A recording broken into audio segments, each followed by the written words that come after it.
Bonjour, Hello! Stéphane et Magali, initiateurs de vos aventures en famille, provocateurs de relations familiales épanouies et sereines. Alors, dans cette capsule du jour, on a envie d'aborder avec vous quelque chose d'assez délicat, c'est des complexes chez les enfants. Petit, grand complexe, attention, je suis trop grand, je suis trop petit, j'ai les oreilles décollées, enfin peu importe, c'est toute cette famille autour de image à soi-même. Alors effectivement, la relation à soi-même, les complexes qu'ils soient justifiés ou non d'ailleurs, chez nos enfants et chez nos adolescents en particulier, sont monnaie courante. Comment faire pour nous, parents, aider nos enfants à les dépasser ? Alors c'est surtout à ne pas minimiser, être très vigilant parce que un petit complexe, si on lui laisse du terrain, va prendre de la place et va devenir une vraie grosse problématique. Alors effectivement, comment faire ?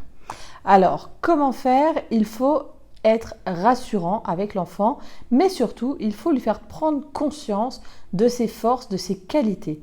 Sortir de son apparence, mais plutôt travailler sur lui, sur sa connaissance de lui et lui apprendre à s'aimer. Alors voilà, c'est assez classique, c'est-à-dire qu'on va essayer de le focaliser non pas sur le petit point noir qu'il a sur le visage ou en plein milieu de la feuille blanche, mais sur les énormes qualités qu'il a par ailleurs. Donc, dès aujourd'hui, invitez votre enfant à vous donner chaque jour une qualité dont il est fier, quelque chose qui lui permette de se valoriser.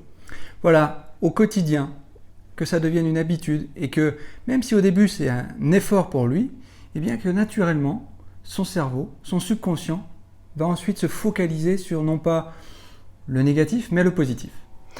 Revenons au complexe. Comment faire pour que votre enfant arrête de complexer ? Soyez à son écoute, discutez avec lui,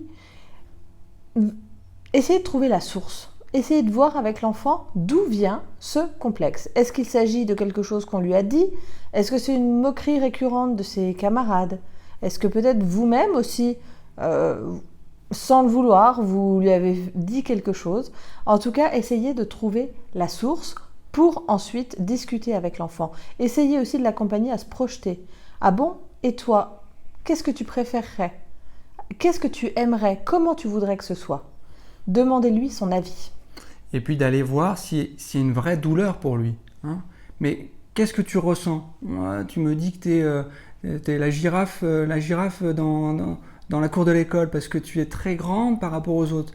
Mais est-ce que toi, ça te blesse qu'on te dise ça ? Est-ce que tu te sens bien ? Est-ce que tu aurais préféré être plus petite ? Donc voir si c'est juste l'écho de ce que reçoit l'enfant des autres, de ses autres camarades, ou est-ce que c'est vraiment lui profondément le sentiment qu'il a ?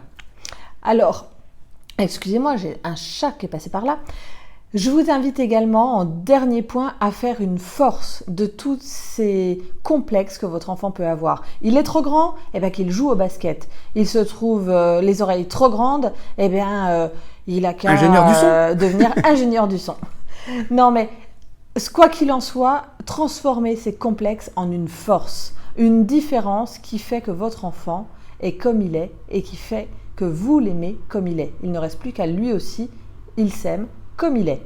Vous aurez compris que derrière l'aspect complexé de l'enfant, c'est encore une fois une notion de confiance en soi. Donc allez l'aider, allez l'accompagner à travailler cette confiance en lui, son image de lui-même, pour petit à petit déminer ces complexes et faire en sorte que ça ne soit plus du tout un souci ni une douleur pour l'enfant.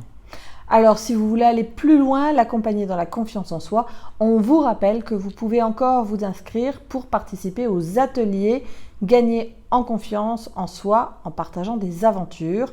Le lien, il est juste là en dessous de la vidéo. On vous dit à très bientôt. Bye bye. Ciao.